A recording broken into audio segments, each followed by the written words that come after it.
All right, what's good, everybody? Welcome to the audio version of the Almost Monday Report, powered by Crystal Pump. Use code Monday10 for 10% off. So, yeah, we're back on the audio episodes because I've been trying to get the newsletter done, not the morning before, like Sunday morning, Saturday night. I'm recording this on a wonderful Saturday afternoon. Let's just pop right into it. So, at a glance, right, entertainment, we got Lee Priest defends Sam Sulek against the PED feedback, Cali Muscle's new bit, Starving, and in sports we have the Korean Baki qualifies for the Olympia stage, and Chris Bumstead's stem cell operation. And in business we have Cristiano Ronaldo sued over crypto losses, and Joshua Schall, G Fuel, invites the suits following a couple of pretty significant investments from into G Fuel. And the return of the tinfoil hat section. This is great. France bans smoking. It's never been more over. And the UN is set to publish new meat consumption guidelines. Let's get into it. So, in entertainment, first we have Lee Priest defends Sam Sulek. Sam Sulek became a topic of discussion on a recent episode of the Joe Rogan Experience, which prompted YouTube creator John Bravo to make a commentary video questioning why Sam Sulek gets a pass when it comes to PED use when other fitness influencers in the space face much harsher criticism. It's kind of that Sam Sulek does that too. You know who that kid is? Who's Sam Sulek? Oh, dude, Jamie, you gotta look him up. He's like 21, just a fucking freak. But he wears all this big shit and will do the hardest squats, like so much weight, deep, just freak. But then when he takes his shit off, I can't remember what they call it, like when you're all covered up. Mm-hmm. And then, so you never and let then the reveal. Yeah, then you never let anybody really see what a freak you are. Yeah, actually, I think I've seen this guy before too. Yeah. Sam Sulek. Yeah, you got to look at him. Sulek, S-U-L-E-K. Oh, Look Jesus. at this kid, dude. Jesus Christ. He is like young 20s. Oh, I have heard about him because he used to be a lot smaller and then got saucy. He used to be a diver. Whoa. Yeah, like into a pool type thing. Really? Yeah. I bet he makes a hell of a fucking splash. But he trains freaking hard. So he's doing like all kinds of crazy. Let's watch this one. Crazy A little bit lifts. of a mental battle before this set of squats. I think it's worth discussing. Bro, you can hear the steroids in his voice. A few minutes. It's like he's gargling in steroids. 5 plates on there. I didn't. The guy's jacked. I know. All right, so that was the Joe Rogan clip, and now I'm going to move on to a snippet from John Bravo's video covering that. Sam's fans even attacked him. So no matter who you are, if you ever mention Sam, they're coming for you. But I feel like this topic that I'm going to talk about now is very, very important. I was at the gym the other night, and there's these skinny hair kids. And I'm not even going to make fun of them. I'm not going to say nothing. I just learned to accept that their haircut is a part of society now. But I overheard their conversation. One of the kids, that he goes, I want to get as big as Sam. I'm going to take a bunch of shit because I want to get as big as him and I want to blow up on the internet. And a light bulb went off in my head. I'm thinking, why does Sam Sulek get a pass? And when I say that, I mean Sam has never, ever once mentioned the topic of steroid use anywhere in comments, on message boards, on posts, on videos. He's never talked about it at all. And why does he get a pass? But everyone else in the fitness industry, if they did those things, they get crucified for it, as we all know already. Is it because his fans love him so much that they let him get away with it? But by never mentioning it at all, what does that make him? So there's two sides to this. The first one is I understand why Sam doesn't want to talk about it, and I know his intentions are good because, like I said, I like Sam and I feel like he's smart and I know he has good intentions with doing the things he does. However, if you think about it, right, there's kids who have no idea what Sam's doing, right? And they're going to go take everything under the sun in order to look like him, like those kids were saying, right? And then there's other kids who sees he never talks about it and think he's actually natural. But for the kids that think he is taking something, and most of us who are not naive, we know he's taking stuff, right? For those kids, isn't it dangerous by not saying something at all? In response to John Bravo's video, Priest took to Instagram to push back against his takes and question if Sam Sulek does get a pass on PED use. Now, I haven't really watched a video of Johnny Bravo's because Johnny Bravo's videos are normally fucking boring as shit and he just rambles on. But I saw the heading wide as Sam get a pass on his steroid use. Does he? Because he doesn't talk about it? I was always open and talked about my usage from day one. And guess what? You get called a liar. So it doesn't matter if you tell people exactly what you use, how much you take. No one's going to believe you. So Johnny Bravo, or anybody else, what's it fucking matter? He trains hard. He enjoys it. He eats food. He eats good food. He eats bad food. And you all complain about that. How about you just mind your own fucking business? Why do you get a pass? Because your family had money? Because you fucking done fucking hair transplants? Or you fucking God knows what? You're fucking grown men, a lot of yous, and you're worrying about what a young kid's doing. Why does he get a pass? Why doesn't he need to say what he's taking? It doesn't matter, because whatever he says, no one's going to believe him. If he said he used a small amount or a large amount, if he gave you the exact cycle, what? Are people going to follow the exact cycle and look like Sam? No. Are you that hard up for fucking content that sort of shit you can come up with? Seriously. So many people need a fucking life. So it's not like he gets a pass. Maybe you said something good on your video. I couldn't care less. But just reading some of the comments, you're all fucking pathetic.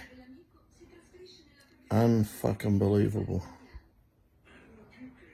If he takes a little bit, like I said, if he takes a lot, if he takes a moderate amount, who really gives a shit? You've used it.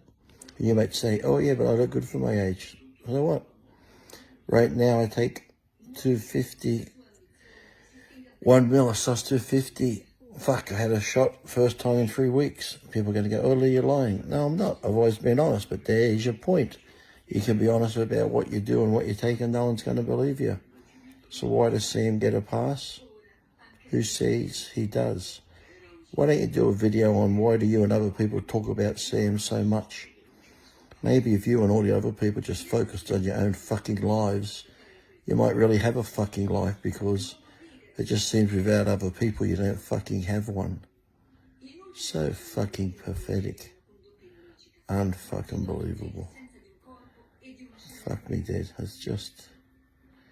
You sometimes look at people in this world and you think, why are some of you here? Just quick, my perspective, I don't think Sam has really been shielded from criticism regarding PEDs or his diet. It might kind of like seem like he's taking a break because he just doesn't talk about it, which... solid strategy, Sam. But, you know, I don't think he's shielded from the criticism because, like, look at anything on Greg Doucette's page. He's just talking shit about his PED use and his diet. That is just what Greg does, and that's fine. On to Cali Muscle's new bit, starving. Don't know if anyone's checked in on our boy lately, but I think he's unwell. Cali Muscle is doing 11-day fasts and breaking those fasts with breast milk. Based, sure, but far away from the Cali that we watched a long time ago. But, you know, Cali's been on the YouTube grind for a while now, since 2008, which is an insane amount of time to be doing YouTube, especially with the majority of that being full-time. And I looked back at some of his old stuff that I remember watching. I found this classic collab with the Absolute Boys, the Hodge twins. I remember making this exact Pepsi instant coffee combo with my buddy back in the day. It was fantastic, had us buzzing. Also in the newsletter, there's a hyphy burrito video that I linked in there, which is just absurd. It's like Slim Jims and ramen, like dry ramen noodles. It's just like a prison burrito. Moving on to the sports section. Korean Baki qualifies for the Olympia. Ji Hoon Bang, known as Korean Baki, won the 2023 Korea Pro Bodybuilding Show. This is via Barbend during the weekend of November 11th through 12th, qualifying him for the Olympia stage. I completely missed this story. I had no clue any of this happened. So this came across my radar this week from New School Aesthetics on Instagram with a side-by-side of himself and Chris Bumstead. And while the post was met with some hostility from fans for even comparing the two, I don't think it's an outrageous comparison. Like, the dude looks pretty fucking set already, and even just as an amateur, and obviously now he's a pro.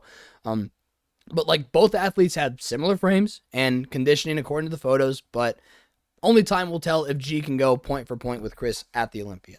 And speaking of Chris Bumstead, he's been having these stem cell operations again. So coming off of his 5th Olympia victory, Chris Bumstead has put his body through a lot over his career.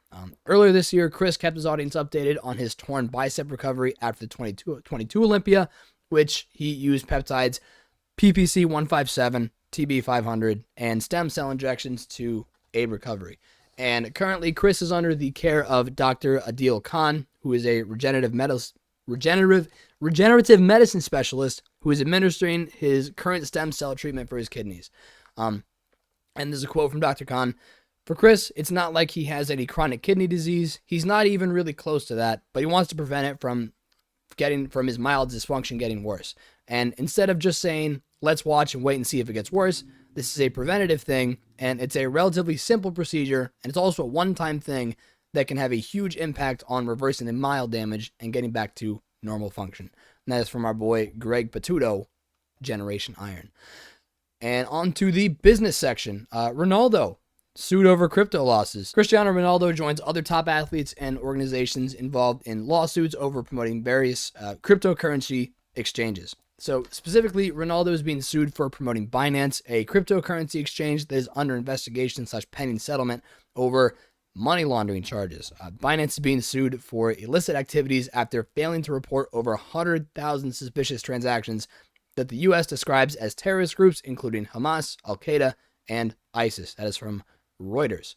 I personally think crypto has always been a racket, but I don't feel bad for these dudes suing motherfucking Ronaldo. Like, if they're suing one of the biggest sports stars in the world, and it's only these 3 dudes in the class action, they're probably still loaded. They had that money to lose. Like, I've lost plenty of money gambling with trading, but I never blamed anybody else for it. And, you know, if that was the case, and you over leverage yourself in crypto specifically because, oh, well, Ronaldo's in, I hope, you deserve to lose that money. All 3 of you guys. Moving on to other investments. Joshua Schall, CPG guy. G Fuel invites the suits. Title of his latest YouTube video. Consumer packaged goods, CPG, veteran Joshua Schall reports on G Fuel's new investment from private equity firms Kingswood Capital and First Bev. And in addition to that, Brian Crowley, who previously worked with Casa Azul Spirits and Soylent, not sure how I feel about that, will now take over as G Fuel's CEO. Joshua lets us in on the background of Gamma Labs, which includes its shift into the gamer market, because it didn't always start that way, which was interesting.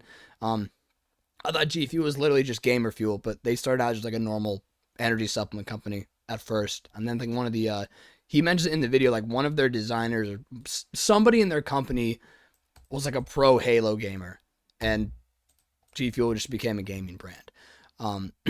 But in addition to that, he also shares, he looks back at his previous G Fuel predictions and what could be next for G Fuel after these huge investments. And back to the tinfoil hat section. It's been a second. I'm really proud of the header I had for this one. The "You will not smoke cigarettes and meat is only for the poors." France bans smoking. It's over. Truly, the West has fallen. If you can't smoke in France, can anyone really smoke anywhere? France is set to ban smoking on all beaches, public parks, forests, and other public areas as part of a national anti-tobacco plan presented by the health minister on Tuesday. Tobacco products cause 75,000 avoidable deaths a year in France, the Minister of Health and Prevention, Aurélien Rousseau, said on BFM television. The government will introduce legislation at the start of next year to enlarge the scope of places where fines can be levied for smoking. Not that I would ever set foot in France, but I don't want to live in a world where I can't smoke a Marlboro Red outside. This is literally 1984. And on to the big one for today, where I spent most of my time this week. The UN is set to drop new meat consumption guidelines. Yes, they are at it again. The lizard people are making more suggestions, some stronger than others, to limit meat consumption, particularly in North America. But this time they actually want to increase meat consumption in other areas. It's very strange. The UN Food and Agriculture Organization will release its Global Food Systems Roadmap during the COP28 summit in December, with the stated goal of lowering projected global temperatures to 1.5 degrees Celsius.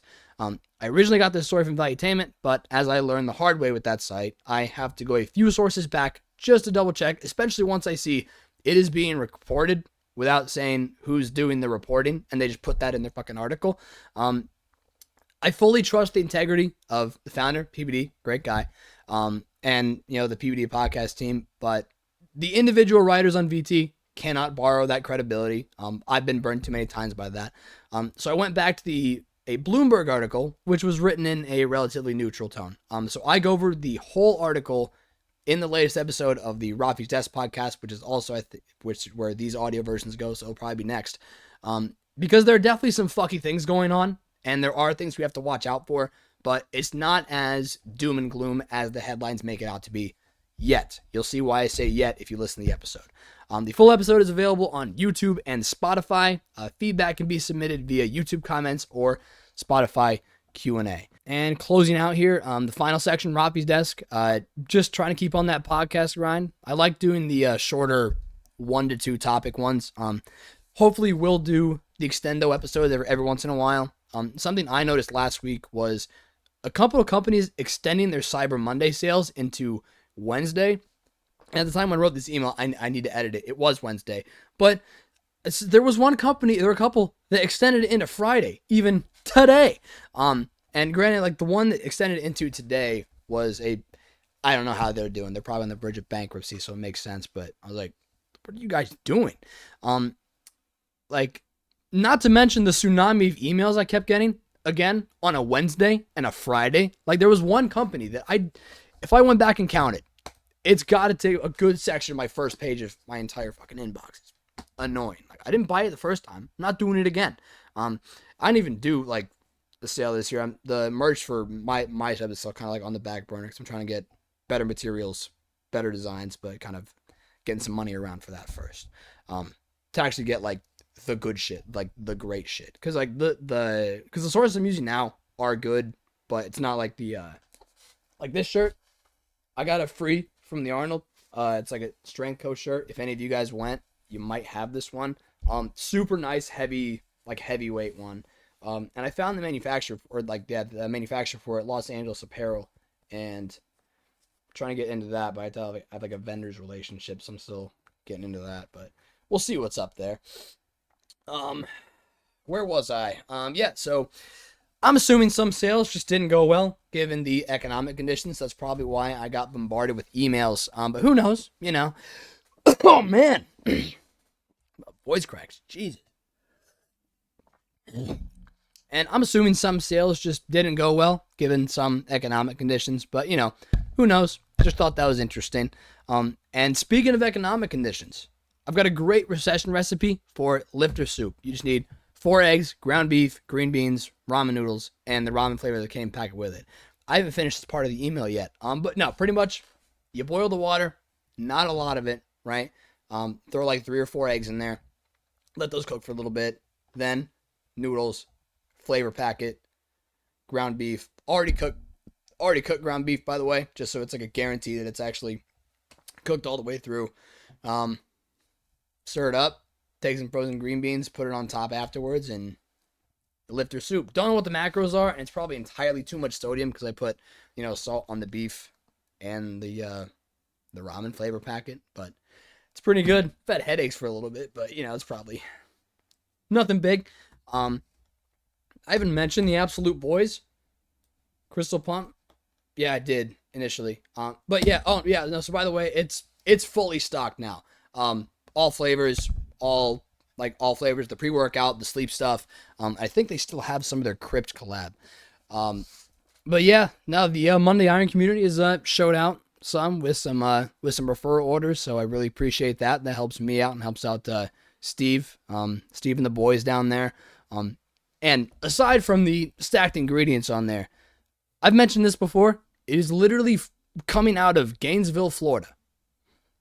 Not making that up. Take that as you will. But anyway, thank you for tuning in. If you're listening on this and you're not subbed to the email, you should be. Please. Trying to juice these numbers up. But yeah, thanks for tuning in. And hope you have a great week. See you next time.